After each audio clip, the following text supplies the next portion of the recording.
waxaan hayda galkayno maanta soo booqatay 15 FM oona ka wacyigelinayso gudniinta fircooniga inay waqtiga December-ka uu aad loo sameeyo tii arrinteedan rabnaa inaan ugu dirno baaq iyo awareness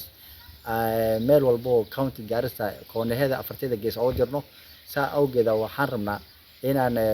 meel walbana ogeysiino ya kwamba December cutting whereby funded by global media campaign and frontline ending FGM implemented by Galkain saa awgeed yaan rabnaa meel walbo inaan koono walbo aan galno meel walbo lagu sameyn aan ka daba galno gartay sanadka maxaa nii soo galay marka cabdiqani oo sanadkan waxyaalo badan baa noo suurta galay maadaama ay arrintii wali ay aad xoog u leeyahay arrin hadda wax la dhameeytir karo ama la dabar goyn karo ay ahayn arrimo laakiin waqti hadda 100% ku adi almost 45 ilaa 50% waan qabanay waana rajaynaynaa sanadka cusub meesha lagu gaaro in arrinta ay ilaa 70 aan gaarsiin karno insha Allah gartay saameyn caynka ayay macnaha gudniinka fircooniga intaad ku dhex jirtay dadka ku yeeshay ayaad aragtay adigoo kamid ah howlwadeennada Galkain حقيقة أنا كأرنت ونو أو أرنت ولو كشقينا إنه عليه يبولشيد الأحداث كشقينا إنه أيا أرنت جلسد حق بلوده آد لوجر جري لسوق جدي أو ديك بحين لبنا على صور ده استالك منا ماشي كل متى أيا نلصو شيء أرنت إيده آد بنوقر عني ذلك أيك هاي يدقيد أيك أنا لف دي سنة أو وعيجلني لكن هذا ماشي أي مرة يسوع أرنتي يدقيدي يوماموين كي community dhaxdooda ama local community mesh joogeen markii ay arkeen in wax yar fara badan oo qabanay oo wacyin badan aan gelinay arrintii way soo yaraatay gudniintana way yaraatay harda meesha la marahayo waxa way maamooyinkana wax way fahmeen ilaa dad yar oo fara ku tirso mooyaane safiya haye maxaad ku dareysaa mahadsanid cabdiqani oo aniga waxaan dhihi lahaa December cutting maadaama hadda ay jirto oo gabdhihii wali still la gudayo waxaan dhihi lahaa maamooyinka iyo wasaaziga gabdhaha inay gudniinka ka daayaan gudniinka fircooniga dhibaatooyin fara badan ayay u saameysaa midda koowaad gabdhaha way dhiig baxaan guriga lagu qarinaa gabadhii way dhimanaysaa gabadhii infection bay qaadaysaa cudurro fara badan oo jiraan marka waxaa leeyahay waalidiinta gabdhaha banaanka ha laga maro sidooda alla ku abuuray ha ku socdaano marka waxaan dhihi lahaa banaanka ha laga maro gabdhaha hala daayo وعيل فربا قلنا لو سميو مركا علم فربا ما دام Galkain program كان أي وضع محلي هاي ماموين كني أدو عيدي قليان أما knowledge فربا أي سيان وصاب سن جنين كفرعوني ده يدباتو ينتهي قلت شيخ عبد الرحمن هدي أدنى تابت وحير صلها جنين كفرعوني ما وحنا عادي سنة مسا وح شرع عادة نوجد يسي مسلمين وأنا هاي بسم الله عبد الغني وقدنين كان فرعوني مقع قوة طيارة كقرن فرعوني مركا وحوي وواحد ضد إسكا عاليستين واحد شرعي وقوة معها مينكي سني جاها السحرة عملت من ذلك قانون معها فرعوني واحد ما أنت بدت بديهين يوهاتوين فرب بدلنا ما تقنتها دولي هو ما تقنتها قبل نخترض أي كهذا الشيء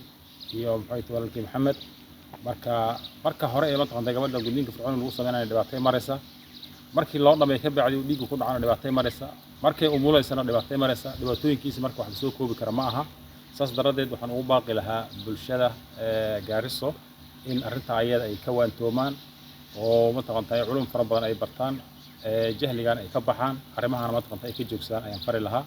biidhnilaahi kaliya waxaa yeelay xataa haddii ay ka tagaan wax dhib uu keenayo ma laha marka waxaan amri lahaa ama aan fari lahaa ama ma taqantay u sheegi lahaa bulshada Gaariso إن أرنتا أيضا كما تقنطا كوان تومان وقبلها ما تقنطا دباتة لوجي سنة للجلجرة ما تقنطا الجوجية محمد شغلات غبنيسين sometimes مليه كرا زيرو واكواي هدي دتكي شغلان أما بأقوان تقولها أي ولي نوليهين مثال لجيابا إن عدتك أصغركود وعيجرينا أدو سميسين أما أتشغاليسيسين cabdiqani oo arinta waa su'aal aad u wanaagsan lama dhihi karo waa zero arinta aan sameynayno zero waa lama dhihi karo arinta horta 100% ya ordo loo sameyn jiray bahasha iyada gudniinta fircooniga marka maadaama gudniinta lagu dhaqan jiray oo 100% la sameyn jiray anaku ololihii iyo dagaalkii markaan bilownay iyo wacyigeliskii markaan aan bilownay xaqiiqatan almost 20% way soo yara degeen marka 80% ayaa isticmaalaysay marka iyada almost 4 to 5 years ago markii statistic la qaado kadib one dadaalay meelo badan baan gaarnay hadii 40 gees oo mar walba lama gaari karo lama socon karo laakiin waxaan rajaynayaa hadda aan joogno 15 FM studio aan joogno waxyaalaha media meel ay gaarsiin waa meel fog maamada buuday joogto maamada banaanay joogto iyo maamada balambala joogto waxaan rajaynayaa inay ka maqlaan raadiyaha 15 FM ama idaacada 15 FM ay ka maqlaan arinta gudniinta inay xun tahay ee la joojiyo oona wacyigelin ay u noqoto annagana waan soo soconnaa azagaalkayn waan u soconnaa maadaama burra iyo dhanka masalaani aan ku jirno haddana waan soo soconnaa dhankan banaani waan soo soconnaa dhankan balambalana waan soo soconnaa wacyigelin iyo wax walba waan isku daraynaa marka waxaan rajaynayaa in arrinta wax ka bedel doonto gartay safiya caafimaad ahaan waan ku dhibaa u jeedaa waana gabagaba caafimaad ahaan qofka la gudo iyo qof gudniinka fircooniga lagu sameeyo qof iyo dumarka kale maxaa farqi u dhaxeeya cabdiqani waa mahadsan tahay waxa u dhaxeeya qofka gudniinka fircooniga lagu sameeyo gabadha waxay eedisa gabadhana oo la isticmaalo bahasha oo la sameeyay clinic lagu sameeyo ama sterilization gabadha waxay qaadaysaa cudurkeeda marka waxaan leeyahay maadaama dhibaatooyinka caafimaadka waxaas dhan u keenayso gabadha maxaan leeyahay in la iska dhaafo gudniinka fircooniga totally in la daayo la joojiyo gabdhaha sidooda ku socdaan gartay sheekh adaa kugu soo gabagabeynaya sheekh cabdiraxmaan waxaa la sheegaa mararka qaar dad badan waxay aaminsan yihiin oo Soomaali ah in gudniinka fircooniga xasilooni lagu helo fasaadkan uu ka hortago marka loo eego gabdhaha kale oo qaabka kale ee sunnada ah loo gudo waa sida ay aaminsan yihiin bal arintaas xadgudub caankay ay ku tahay shariicada islaamka iyo dhaqankii uu jidayso banaha maxaa ka jira baqa u jeedinaysa dadkaas bismillah cabdiqani su'aasha ay weydiisay waxa way arintaas dadka qabo waxa aaminsan dambiga ku jiraan waa in Ilaahay u toobad keenaa subhanahu wa ta'ala waxa yeelay shay sunna ah oo sunnada lagu magacaabay oo nabigeena ka sugan ama uu qiray iyo arin fircooni ah oo mataqantahay fircoonba ka soo jeedo sida la sheego oo gabadhina mataqantahay dhibaato u keenaysa ama gabdhaha oo mataqantahay aad u dhibayso waxa la isbarbar dhigi karo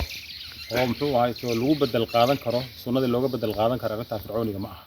marka sunnada maadaama ay sunno tahay waa in mataqantahay la qaataa hadii laga tagana saan sheegnay wax dhib ay keenaysa ma laha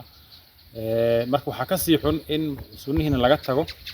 arrin marka muxuu ahay to foolxumo ama dhib keenayso mataqantahay gabadhii nafsadeeda iyo maciishadeeda dhib u keenina mataqantahay loo gudbo xaggana la amaano la yiraahdo mataqantahay taas fiican oo sunnii ka fiican sunnada lagu xadgudbo waxay noqonaysaa diintii oo meel looga dhacay dadka marka waxa aaminsan ama sidaaba ku hadlaayay waxa weeye in Ilaahay u soo toobad keenaan oo mataqantahay dib u soo noqdaan waa marka waxaan tooba looga baahan yahay waxa yeelay sunnadii oo la liiday noqonaysaa qofkii mataqantahay sunna liido qof diintii liiday ayuu noqonayaa marka diintii oo la liido mataqantahay arrin aan fiicnayn oo banaanayn mataqantahay lagu dhiirado waxay noqonaysaa diintii oo gadaal laga tuuray